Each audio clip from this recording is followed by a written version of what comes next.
Hey, I'm Tay, and today's topic is a difficult one. It's about storing and displaying your collection. Will I use it to show off mine? Well, of course. It's true that most people who start collecting figures don't even imagine how difficult and important the issue of storing and displaying figures is, and I was not an exception. You know, guys from this site joke that once you start collecting figures, you should think about getting a new display case at once. What a funny joke.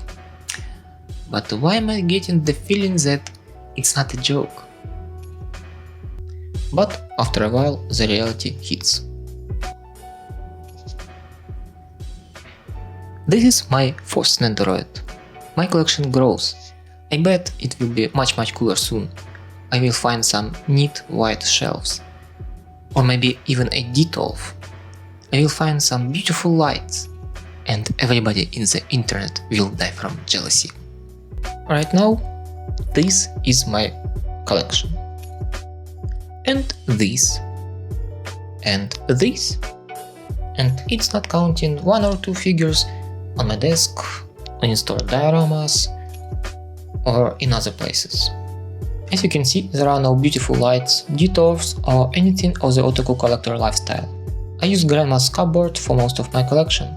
Initially, it was made to display precious things, and figures are pretty precious to me.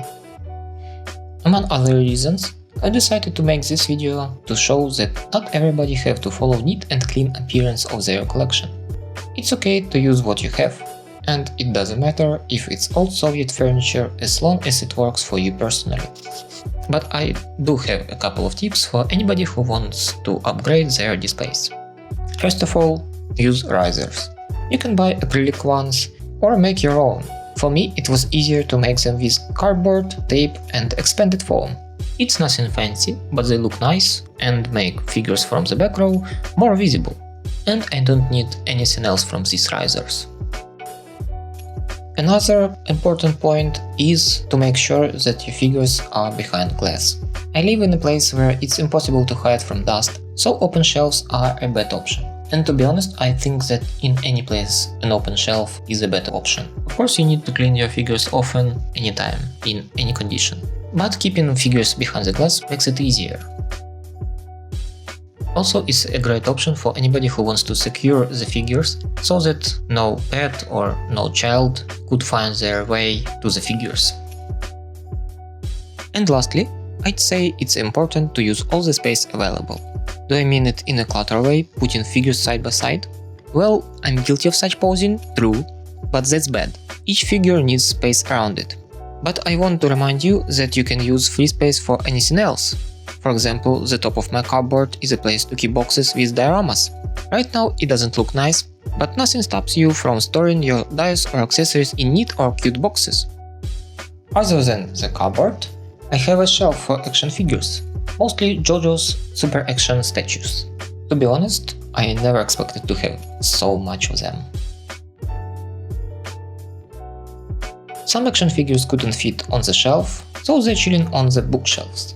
I wish there was more light here, but the bookcase is in another room and there is less light here. While at it, I'll show you another shelf. There are some old Detective Conan minifigures and some Evangelion plastic models. Maybe I'll have to rearrange them soon. It's true that I almost ran out of free space, and I need new shelves or a new cupboard, and maybe I'll get something neat soon. I'm not sure when it will happen, but for now, this video will be a nice time capsule for comparison in the future. And it's time to say thank you for watching, my name is Tay, it's been Teisson Figures, and bye!